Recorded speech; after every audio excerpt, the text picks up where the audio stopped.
디즈니만이 하는 것이라는 책을 읽었는데요. 저 책 고를 때 사실 출판사 되게 많이 보는데 그 중에 세멘 파커스의 되게 좋은 책들이 많아요. 대한민국에서는 그래도 이 세멘 파커스라는 이 출판사 자체가 퍼블리싱 하는 것부터 이런 책 선정하는 것까지 되게 잘 하고 있는 곳이라고 저는 생각이 들거든요. 왜냐면 제가 10권을 뽑으면 그 중에 한 7권은 세멘 파커스 책이 있어요. 그래가지고 어느 정도 신뢰가 좀 있었고, 어쨌든 간에 디즈니라는 컨텐츠 회사의 이야기였어요. 사실 이번에 선정했다기보다는 제가 컨텐츠에 관심이 늘 있다 보니까 그 이전에 읽었던 책이고, 이번에 선정하게 된 이유는 앞에서 읽은 책은 창업자의 이야기였는데 이 책은 창업자가 아니거든요. 근데 어떻게 이렇게 회사에 대한 로열티와 오너십을 갖고 할 수 있을까? 저는 사실 그게 궁금했어요. 요번 같은 경우에는 ABC TV 스튜디오 말단에서 시작해서 진짜 다양한 경험, 그리고 난 언젠가 사장이 될 거야, 거기에 따른 준비된 태도, 이런 걸로 기회가 올 때마다 잡았던 아이거의 이야기인데요.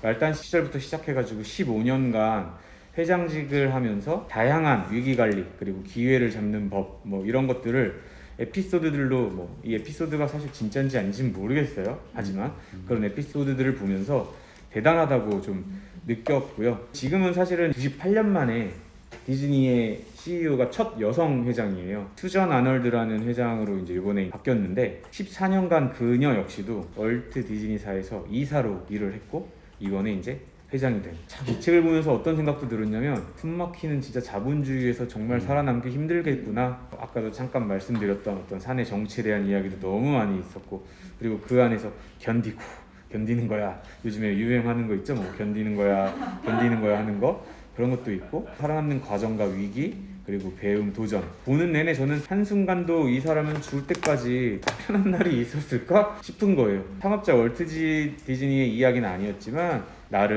감명 깊게 여러 번 본 책이고요. 그리고 중간중간에 뭐 애플의 스티브 잡스라든가 이런 반가운 이름들도 나와서 되게 좀 재밌었던 책인 것 같습니다. 그런 이야기들 통해 가지고 디즈니만이 진짜 무엇을 하고 있을까, 이거를 좀 알아보고 싶고요. 저는 이 책을 통해서 궁금증이 생긴 그가 뭐냐면, 첫 번째는 아까도 말씀드린 오너가 아닌 CEO의 이야기를 통해서 로얄티들과 오너십들을 이렇게 가질 수 있을까? 여기서 말하지 않지만 그게 진짜 뭐 어떤 돈이라는 것일까? 그게 정말로 컬처라는 것일까? 이런 것들에 대한 고민을 좀 많이 해서 좀 궁금했고요. 두 번째는 디즈니는 거의 100년 가까이 된 회사다 보니까 옛날 회사가 살아남기 위한 어떤 발악?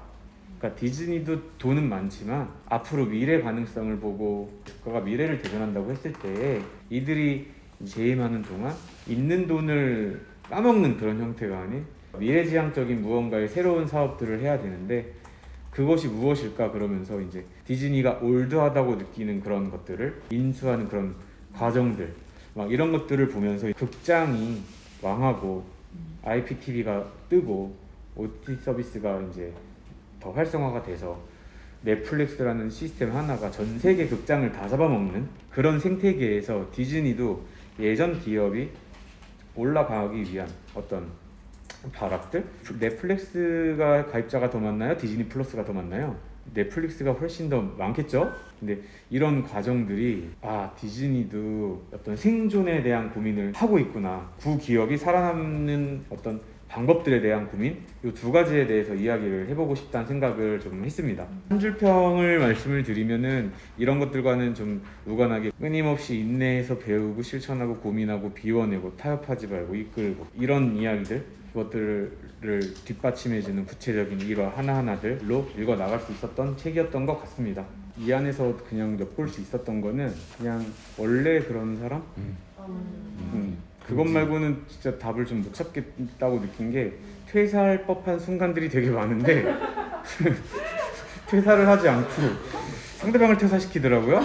그냥 정말 조직에 잘 맞았던 사람이니까. 그리고 또 재밌던 거는 이 ABC TV 스튜디오가 디즈니에 처음에 흡수될 때 디즈니의 조직 문화는 우리가 지금 갖고 있는 것보다 더 어렵고 힘들고 이럴 거야 라는 걸 알면서도 다른 사람들은 그걸 못 받아들이는데 이 사람은 받아들이더라고요.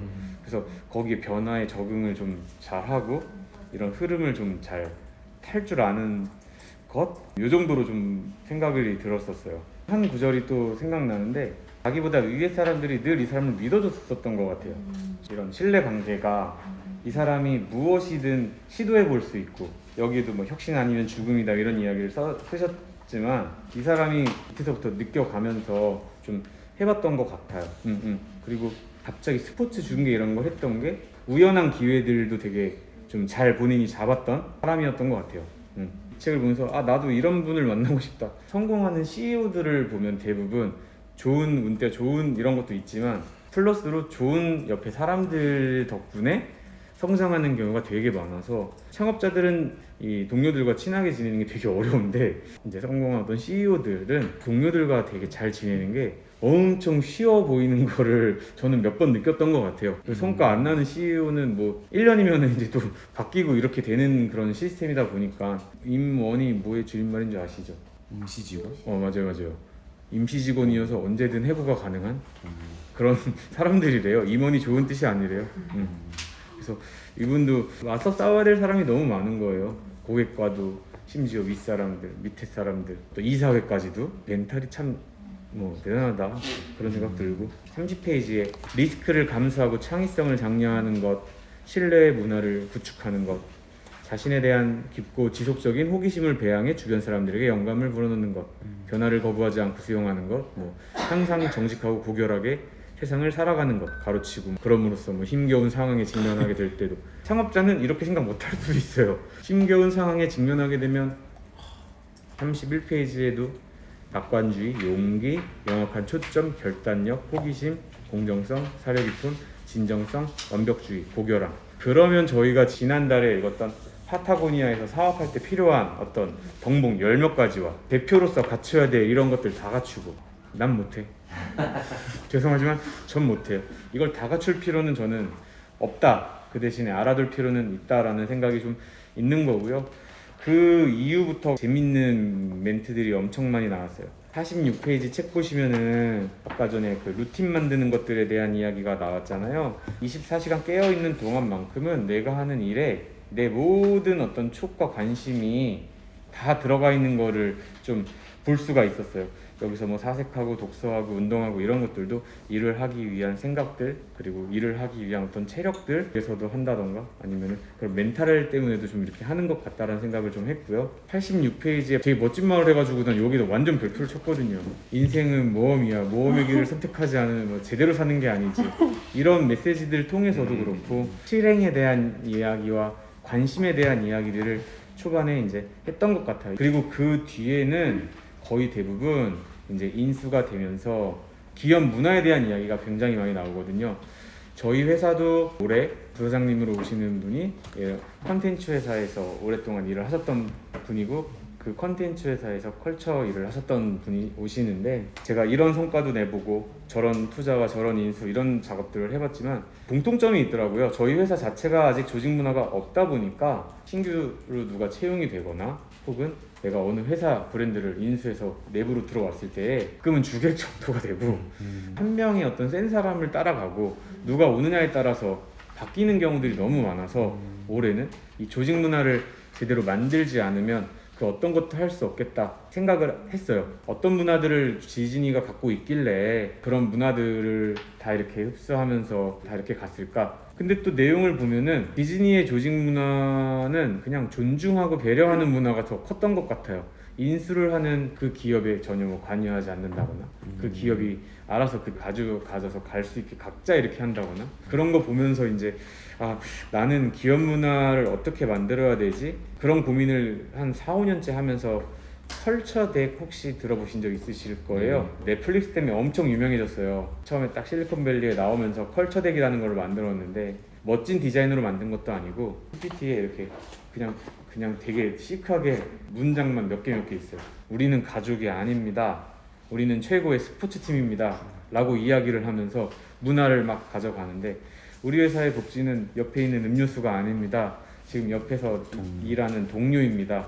이 동료는 최고의 사람입니다. 이런 네거티브에 대한 것도 되게 많았지만 오히려 긍정적인 것들 때문에 넷플릭스가 또 진짜 이만큼 성장할 수 있었던 그런 것들을 만들어낸 게 컬처덱이라고 저는 이제 생각이 들어서 5, 6년 전부터 되게 다양한 회사의 컬처덱도 보고 실제로 저희도 컬처덱이라는 걸 2번이나 만들어보고 하면서 이제 이 책을 읽고 나서 조금 생각이 변하는 게 뭐였냐면은 그냥 우리 회사에서 일하는 방법을 만들어주자. 다 존중하고 다른 점을 좀 인정하자.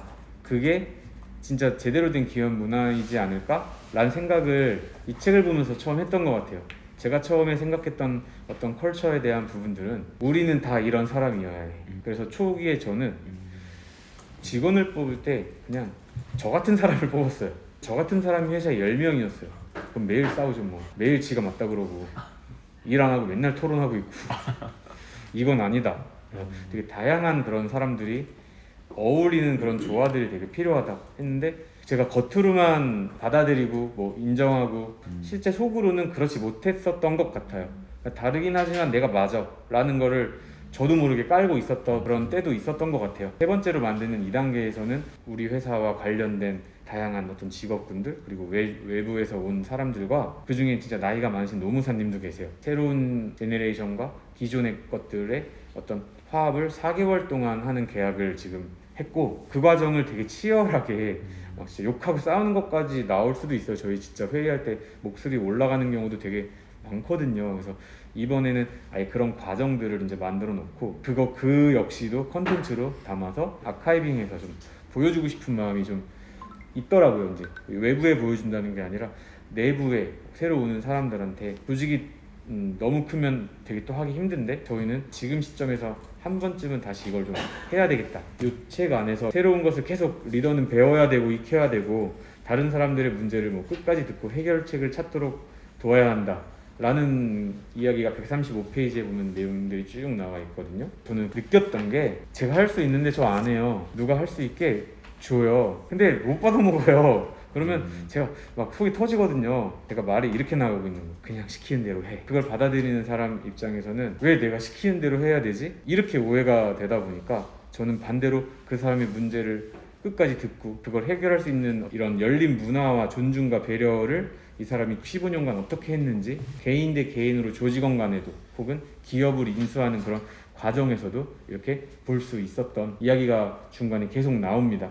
그리고 이 책에서는 263페이지 딱 한 문단만 제 거예요. 이건 제가 앞으로도 써먹을 문장들이고 굉장히 공감한 내용이 있는 책인데 인수 작업을 진행하는 기업들은 정작 자신들이 무엇을 인수하는지와 관련해서 세심한 주의를 기울이지 못하는 경우가 많다. 단순히 유형자산이나 제조자산 혹은 지적재산권을 획득하는 것으로 인식하기 때문이다. 하지만 대부분의 경우 그들이 실제로 인수하는 것은 사람들이다. 창의성을 기반으로 하는 비즈니스에서는 바로 사람들에게 기업의 진정한 가치가 있는 것이다. 이 부분에서 저희도 어디 뭐 투자를 한다거나 인수를 하는 그런 과정에서 저게 돈이 돼 라는 방식의 투자와 이런 것들이 있었다면 이 책을 읽고 나서는 이번에 바뀐 건 아니에요. 그 전에 바뀐 게 있다면 내가 예전엔 저 회사의 재무제표를 봤다면 지금은 저 회사의 이 이력서와 지금 조직원들의 이것들을 보고 어떤 사람들이 나와 더 오래 있어서 이걸 같이 키워나갈 수 있을까 이거를 조금 더 많이 보면서 가려고 하는 데 도움을 많이 줬던 책인 것 같습니다. 이 직원을 해고하는 방법에서도 저는 개인적으로는 굉장히 배운 게 많았던 그런 책입니다. 제가 책에서 되게 인상 깊게 본 그런 페이지들 좀 짤막하게 먼저 말씀을 드렸고 여러분들이 보시는 관점에서 내가 어떤 기업의 대표가 된다면 어떤 마음가짐이 될까 그런 어떤 상상들 그리고 내가 그 조직의 어떤 구성원이 된다면 그 구성원으로서 컬처라고 생각하는 것들이 과연 진짜 무엇일까 이런 것들을 저도 좀 배우고 싶은 시간이면 좋을 것 같습니다.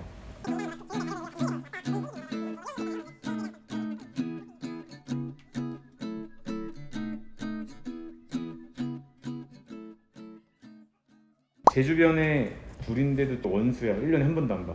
그 형제들끼리 그런 데들도 진짜 너무 많다 보니까 지금 전 걱정이 이 넷이서 싸우면 나 어떻게 해야 되지? 이런 걱정을 막 벌써부터 해서 저희 집 가훈이 거짓말하지 말자 형제끼리 사이좋게 지내자 이거예요. 제가 한번 실험을 한번 해볼까요? 둘째예요. 둘째. 야 은별아 아빠가 제일 싫어하는 거 2개가 뭐야? 빨리. 자, 너네 지금 싸우는 거야?